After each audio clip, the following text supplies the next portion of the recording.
Il n'y a ni numéro 1 ni numéro 2, il n'y a pas deux capitaines dans un même bateau. Et si par vos communications, vous croyez que quelqu'un est fort, vous allez créer des problèmes à la personne et vous assumerez ensemble les conséquences. En tout cas, c'est ce qu'a affirmé le chef de l'État, le capitaine Ibrahim Traoré, hier à Wayougia. Vous l'entendrez dans ce journal. Et puis, le réseau des journalistes pour la promotion des produits agro-silvopastoraux et halieutiques de l'Afrique de l'Ouest et du Sahel tient un atelier à Ouagadougou. Cette rencontre réunit des professionnels des médias autour des enjeux du secteur agricole, à suivre également dans ce journal. Bonjour à toutes et à tous et bienvenue à ce rendez-vous consacré à l'actualité sur Savane TV. Et pour ouvrir ce journal, nous déposons micro, caméra et trépied à Wayougia où le chef de l'État, le capitaine Ibrahim Traoré, s'est entretenu hier avec les forces vives de la région de Yadga. Il n'y a ni numéro 1 ni numéro 2, a déclaré en tout cas le président du FASO avant d'ajouter qu'il n'y a pas deux capitaines dans un même bateau. Écoutons à présent le chef de l'État, le capitaine Ibrahim Traoré. Vous voyez, nous sommes en révolution et on a pris une ligne. Et il faut que les gens restent concentrés. Beaucoup de gens disent qu'ils sont concentrés, ils sont révolutionnaires. Mais c'est vous encore qui partez suivre les pages des apatrides là et vous croyez à ce qu'ils racontent. Et vous vous affolez, vous inquiétez. Et vous êtes dans des états... Pourquoi? Restez concentrés. Moi, j'ai entendu beaucoup de bruit dernièrement et tout. Et encore, vous-même, encore, vous contribuez à créer même peut-être même des problèmes sans vous rendre compte. Vous voyez, on a lancé une opération de diaspora baroque. Souvent, on fait ces opérations pour tester la fiabilité de notre État. Est-ce que les gens qui investissent dans notre pays ou pas? Vous voyez qu'on a eu plus que ce qu'on voulait. Et c'est pendant cette période que toutes les communications, ça ne va pas au Burkina, on attaque ici, ça ne va pas au sommet de l'État, on fait ci, on fait ça. Et beaucoup de gens sont inquiets, ils nous appellent des trucs. Je vais vous dire une chose, que ce soit clair dans la tête de tout un chacun. Le contexte que nous vivons, ce n'est pas le contexte de 1987. Que ce soit clair. Moi, je n'étais pas en prison et que quelqu'un est venu en prison me chercher après un coup d'état pour me mettre au pouvoir, comme ce fut le cas avec Blaise.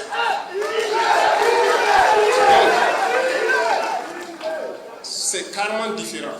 Parce que oui, Sankara était en prison, Blaise a quitté à Pau, il est venu, il l'a libéré, il l'a mis au pouvoir. C'est normal qu'on parle peut-être de numéro 1, de numéro 2, je ne sais quoi.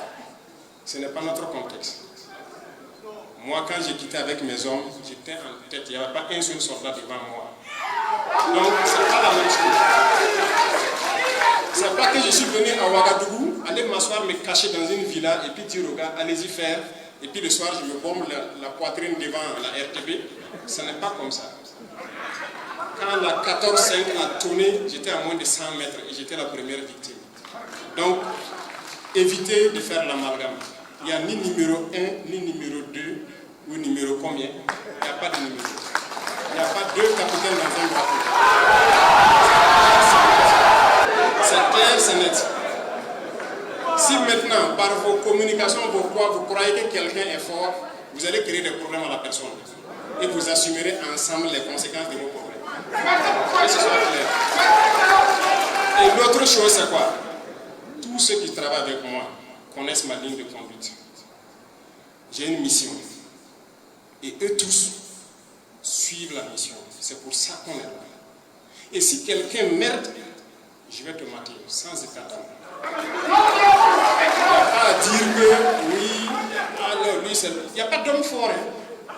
Il n'y en a pas. Et j'en viens encore à vous, les gars du secteur, les opérateurs économiques, qui souvent disent il faut négocier avec telle personne, l'homme fort. Il n'y a pas d'homme fort avec moi. Non, arrêtez ça. Parce que c'est vous qui mettez des choses dans la tête de certains. Et les gens peuvent se croire vraiment forts. Si tu poses des comportements anti-révolutionnaires tout de suite, moi je vais te punir. Sans de toute façon, je prends toujours le temps de vérifier, avoir les preuves, et je vais t'appeler, t'asseoir devant moi, et puis te dire voilà, voilà, et je vais te punir. Donc c'est comme ça. Donc tous les camarades que vous voyez, qu'ils soient ministres ou pas, je les ai tous dit, c'est lui qui s'amuse, qui va poser un comportement anti-révolutionnaire, et que moi j'ai les preuves devant la main, je vais le punir. Et sa punition-là, si en temps normal il devait faire peut-être voilà, une punition A, moi je multiplie par 2 ou par 3. Parce que tu es responsable. Donc que ce soit clair, arrêtez d'aller écouter les conneries de trucs. On est focus. Moi je n'ai pas abandonné ma jeunesse là pour venir m'amuser avec ma mission. Moi je suis jeune, mais je n'ai plus de jeunesse à vivre. Vous croyez que je vais vivre une jeunesse encore? C'est fini. On me prend le matin, les voilà, dans ma maison, on m'amène au bureau, la nuit on m'amène, et ils sont assis à la porte devant la porte, comme un prisonnier. Et vous croyez que je vais m'amuser avec ma mission? Non. Moi je n'ai pas sacrifié ma jeunesse pour rien, je ne vais pas m'amuser avec ma mission. J'ai un rêve pour mon pays, et le rêve va se réaliser. Prenez ça au sérieux. Moi je ne vais pas sacrifier ma jeunesse et puis laisser quelqu'un qui va venir s'amuser avec moi. Maintenant, là, je vais commencer à percuter et puis avancer. Ceux qui savent, qui ne veulent pas de problème, il ne faut pas venir vers nous. Parce que vers nous, vous aurez des problèmes. Nous ne bougeons pas, nous restons toujours à Ouayouria pour parler de cette visite du chef de l'État, le capitaine Ibrahim Traoré, face aux forces vives de la région de Yadga. Le capitaine Ibrahim Traoré a annoncé la volonté de l'État de former désormais les responsables religieux sur le territoire national. Il a affirmé, je cite, « Nous allons désormais former nos propres religieux, ici donc au Burkina Faso. Nous allons trouver une formule pour former nous-mêmes nos protestants, catholiques, musulmans et traditionnalistes. » Écoutons le chef de l'État, le capitaine Ibrahim Traoré. Un jour, on apprend un imam qui fait une sortie fracassante jusqu'à il m'a traité de quoi là? N'est-ce pas? Le lendemain ou le surlendemain, il y a une petite minorité estudiantine qui se font appeler les rouges vifs, qui font, comme ils ne sont pas nombreux, ils font sur Facebook des déclarations qui n'ont rien à voir avec la situation. C'est le plan de Daniel. Et je crois que ceux qui devraient suivre, ce sont les syndicats, qui devraient aussi se retrouver à bout de travail pour des déclarations et espérer dérouler le rouleau compresseur contre nous. Quand on a dit d'arrêter ce monsieur en question, effectivement, c'est ce que Daniel voulait, qu'on l'arrête. Et si on l'arrête, on va voir maintenant la suite des événements. Au passage, ce monsieur-là est foncièrement mauvais. Et il est foncièrement malhonnête, et je vous le dis pourquoi. La loi sur laquelle il a parlé, il a lu la loi, il a compris la loi. Ce n'est écrit nulle part qu'il est interdit de prier dans les services. Nulle part. Mais c'est ce qu'il a dit. Pour manipuler des écervelés qui vont le suivre. Ah, il veut interdire la prière. Ah, il veut interdire la prière. Moi, j'ai musulman aussi. Mais comment on peut être manipulé et ne pas avoir un petit sens de réflexion? Ça veut dire qu'il est très mauvais. C'est pas qu'il ne sait pas, il sait. Mais il a dit qu'on a interdit de prier. Pourtant, c'est faux. On a dit de ne pas ériger. Tu peux prier dans ton bureau, tu peux, si le gars de prier, tu peux sortir dehors sur ton arbre prier. Ça, il n'y a pas de problème. On n'a pas interdit de prier. Même sur la place publique, ce n'est pas écrit quelque part dans cette loi qu'on ne prie pas sur la place publique. On a juste dit de prendre des autorisations et qu'on sache que les gens prient là-bas. Imaginez vous partez, vous priez quelqu'un, les pompiers viennent pour passer pour aller un incendie, et puis la route est barrée. Il faut que chez les pompiers, là, ils peuvent vous dire, chaque matin, normalement, on dépose chez eux les autorisations que la mairie donne pour les activités sur les voies publiques. Pour que quand ils veulent sortir pour des interventions, ils savent le passer. Donc on n'a jamais dit qu'on ne prie pas sur la place publique. Mais ce monsieur, il a dit ça. Bref, je ne vais pas commenter ce qu'il a dit. Mais comme il est fort, il se croyait fort. Puisqu'en 2019, il a même créé une police islamique, ou c'est quoi là. Et les politiciens ont eu peur, ils n'ont rien fait. D'accord. Je répète encore, il n'y a pas deux capitaines dans un bateau. Ce soit clair. Celui qui cherche ses problèmes, il aura ses problèmes. Quand on l'a arrêté, qu'est-ce qui s'est passé? Les gens sont sortis aussi, ces soi-disant partisans, prendre les rues et les réseaux sociaux, en train de foutre la merde. Les forces de l'ordre sont sorties, ils ont mis l'ordre. Mais c'est pour dire quoi? C'est ce jour que je me suis rappelé de Daniel.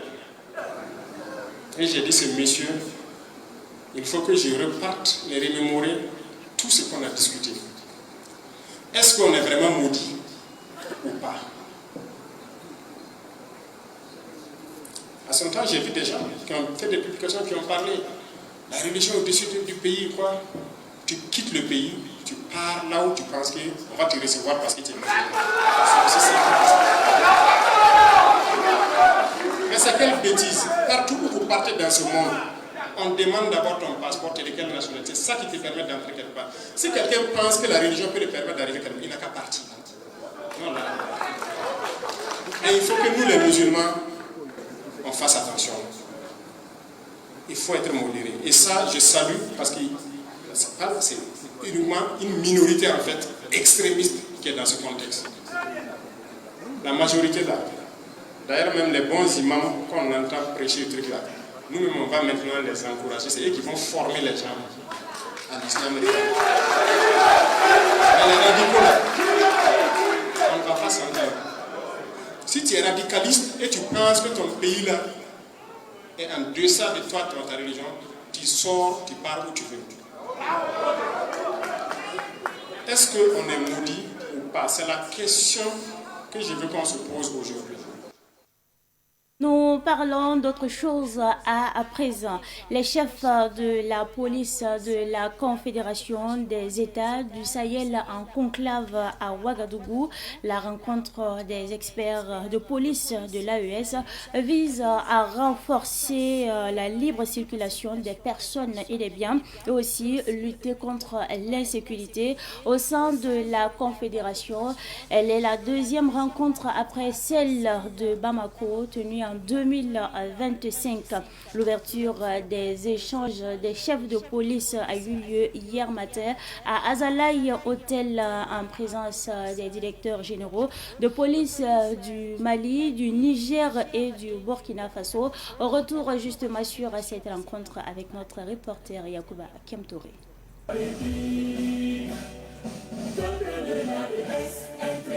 Cette rencontre des chefs de police de la Confédération des États du Sahel, AES, vise à renforcer la coopération policière dans l'espace confédéral. Deuxième du genre après celle de Bamako en 2025, les chefs de police du Burkina, du Mali et du Niger mutualisent leur coordination dans la lutte contre le terrorisme, la criminalité transnationale organisée, la cybercriminalité et les trafics illicites. Les experts vont aussi définir les procédures d'opération conjointes entre les pays membres de la Confédération pour mieux lutter contre les tracasseries routières. Il faudrait aussi proposer des mécanismes d'interopérabilité, de collecte et de partage de l'information. Harmoniser les procédures de contrôle en matière de libre circulation des personnes et des biens.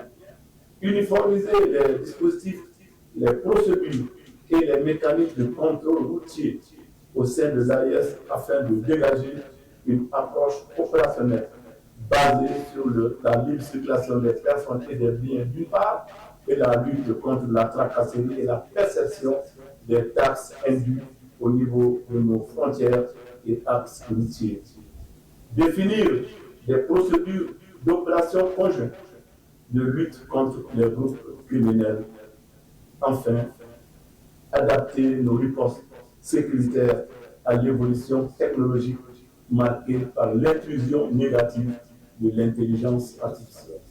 La rencontre de Ouagadougou des chefs de police de l'AES traduit la ferme volonté des États membres à consolider les mécanismes de coopération et de coordination entre les services de police des trois pays.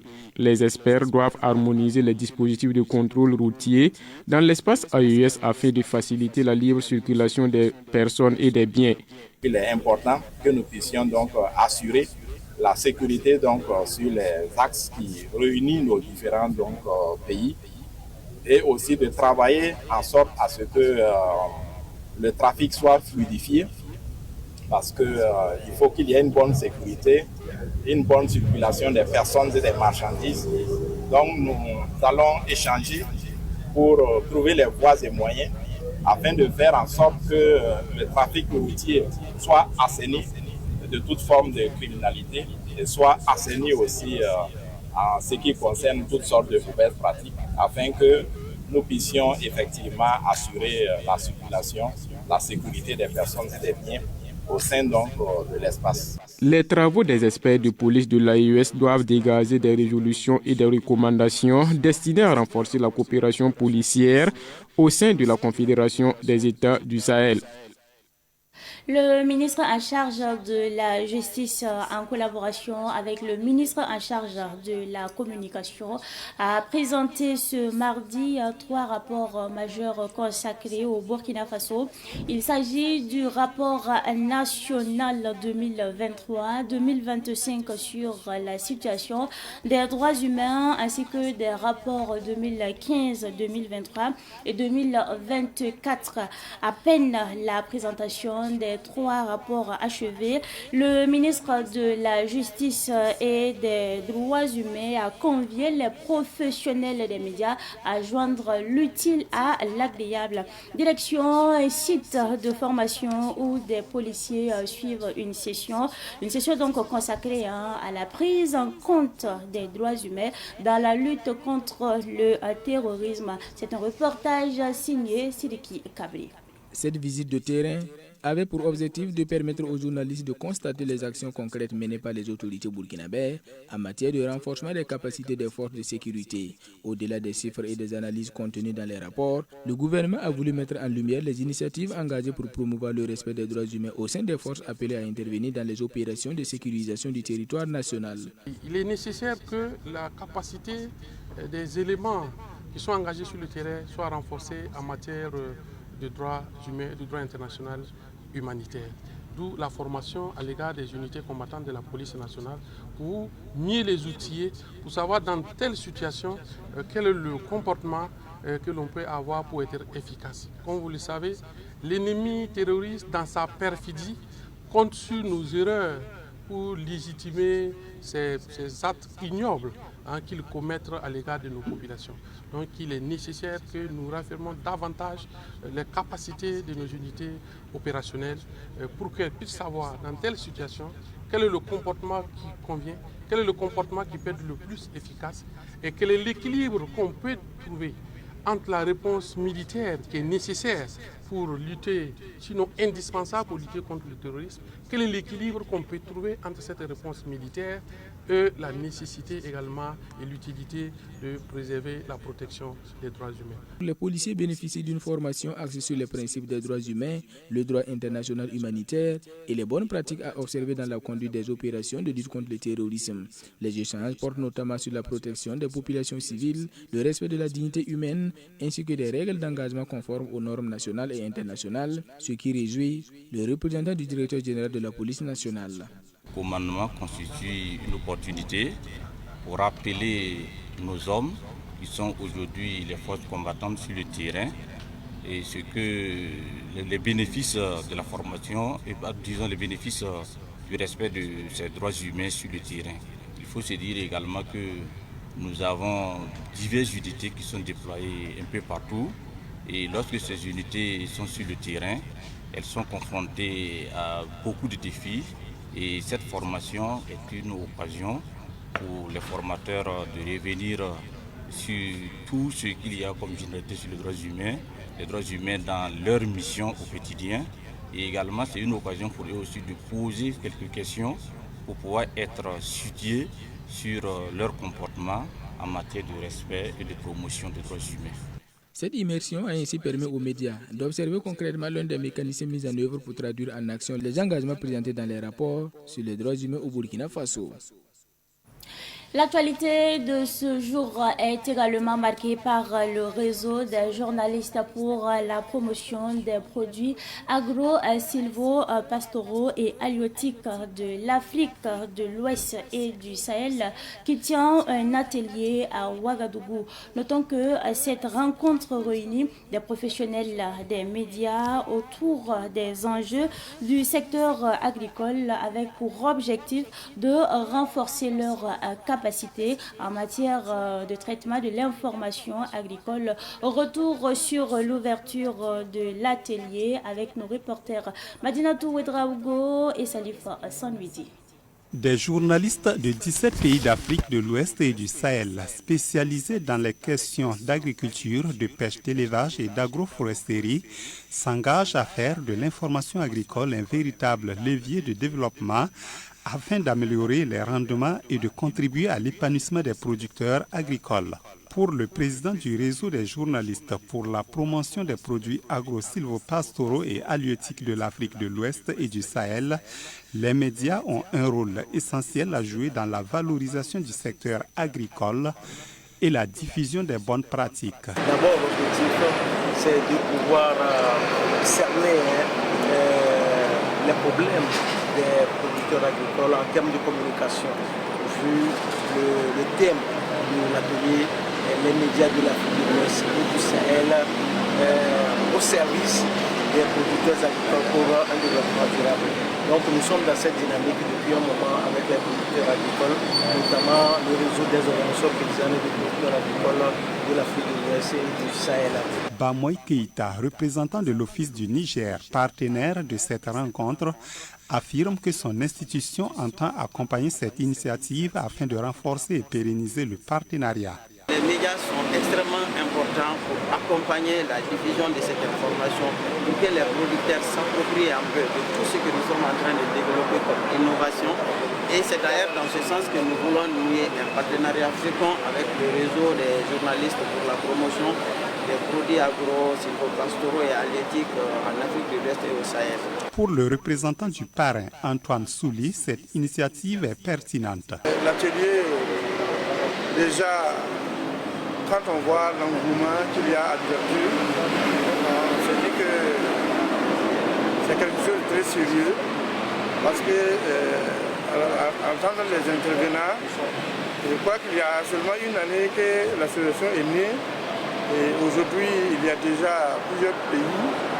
Alors nous avons accepté d'être là pour accompagner parce que nous y croyons. Le patron de la cérémonie, le ministre d'État, ministre de l'Agriculture, de l'eau et des ressources animales et halieutiques, le commandant Ismaël Sombier, a été représenté à l'ouverture par Gaoussou Sanou qui a donné le top départ de l'atelier. Organisé sous le thème « Les médias de l'Afrique de l'Ouest et du Sahel au service des producteurs agricoles pour le développement durable », l'atelier du Régipa AOS se poursuit jusqu'à ce vendredi, date de sa clôture.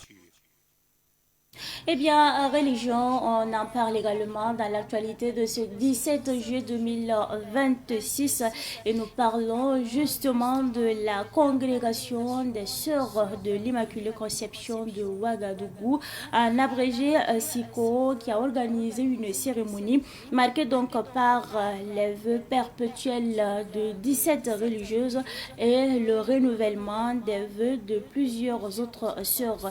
La célébration s'est déroulée en présence de leaders religieux, de fidèles et de proches des consacrés. La célébration a eu lieu au noviciat de Pabré. C'est un reportage signé Moumouni Nana.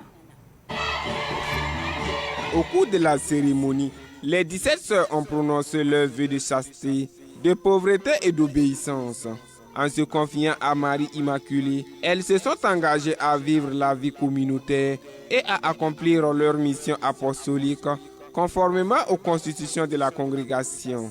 Cette profession a été faite publiquement devant l'Assemblée des fidèles. Je dirais que c'est un mélange de joie immense, de paix profonde et de sentiments d'humilité qui m'habite qui habitent toutes les provinces de ce jour. La célébration a également été marquée par le renouvellement des vœux des religieuses, totalisant 25, 50 et 75 années de vie consacrées. Au total, 20 sœurs ont célébré leur jubilé, dont 12 jubilés d'argent, 7 jubilés d'or et 1 jubilé d'albâtre. Parmi les jubilés, sœur Christine Nyoli, qui célèbre son jubilé d'or, a exprimé sa reconnaissance pour les années passées au service du Christ. Je célèbre mon jubilé de 50 ans de vie religieuse. Depuis 1976-86, ça fait 50 ans, jour pour jour. C'est une grâce que le Seigneur m'a accordée. C'est une bénédiction. C'est Dieu qui a prouvé son amour envers moi. Prenant la parole, Monseigneur Eric Sovigidi, nonce apostolique Burkina-Niger, a indiqué que la profession religieuse constitue un signe de l'engagement de la femme qui consacrent leur vie au Christ et au service de l'Église. C'est toujours une grâce de voir des femmes se donner totalement au Christ dans la profession religieuse.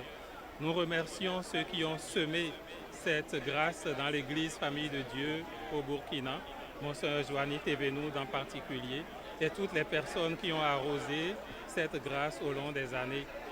Comme je l'ai dit tout à l'heure, nous avons une belle moisson, 19 jeunes qui ont fait les professions, les premiers vœux hier, 17 qui ont fait la profession perpétuelle aujourd'hui, 12 qui ont fait leur jubilé d'argent, 7 qui ont fait 50 ans de vœux et une sœur qui a fait 75 ans de vœux.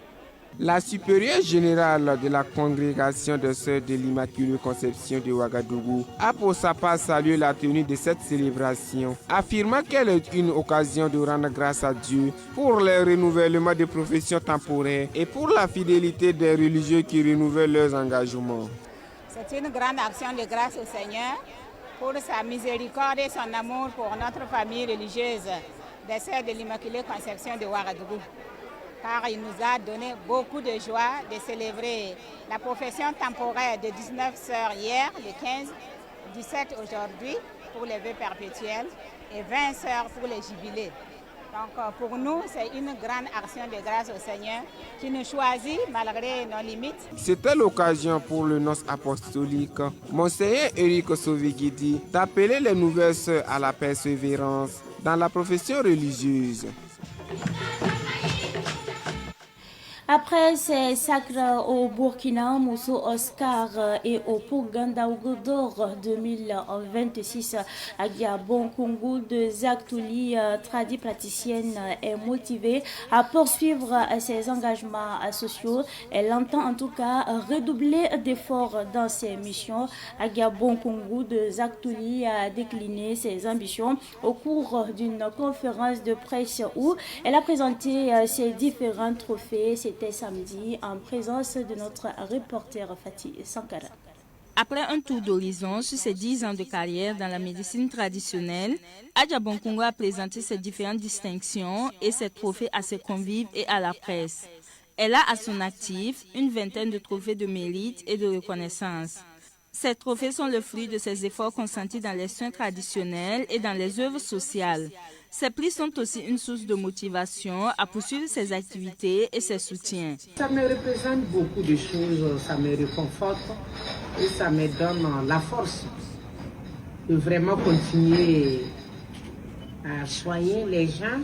Ce n'est pas juste la guérison, à faire les dons, à partager ce que je gagne avec mes prochains. Vous voyez, il y a trop de trophées en commençant par l'ordre de mérite au nom du président du Faso. Et deuxièmement, le grand prix des tradipraticiens à Rwanda, toute l'Afrique, le prix excellent, c'est moi qui ai pris ça. Après ça, j'ai pris Super Femme Patriote 2025, Super Mousso d'Or 2025. J'ai pris le Pogandoro Tradipraticien 2026, Pogandoro d'Or 2026. J'ai pris Super Boumo, tout récemment. Et j'ai mon autorisation d'exercer du ministère de la Santé aussi. Donc, je rends grâce à Dieu et je suis très honorée et je vais continuer vraiment à faire des efforts, trop d'efforts pour mes frères et sœurs burkinabés. Au cours de la rencontre avec la presse, elle a également annoncé des innovations dans ses activités. Pour cela, elle donne rendez-vous aux populations du 24 au 26 juillet à Zaktouli. L'esclave qui n'est pas capable d'assumer sa révolte ne mérite pas que l'on s'apitoie sur son sort. Cet esclave répondra seul de son malheur s'il se fait des illusions d'un maître qui prétend donc l'affranchir. Seule la lutte libère. C'est avec cette citation du capitaine Thomas Sankara que prend fin cette édition de la mi-journée que j'ai pris en tout cas du plaisir à vous présenter. Merci à vous pour votre constante fidélité. Bonjour et à très bientôt.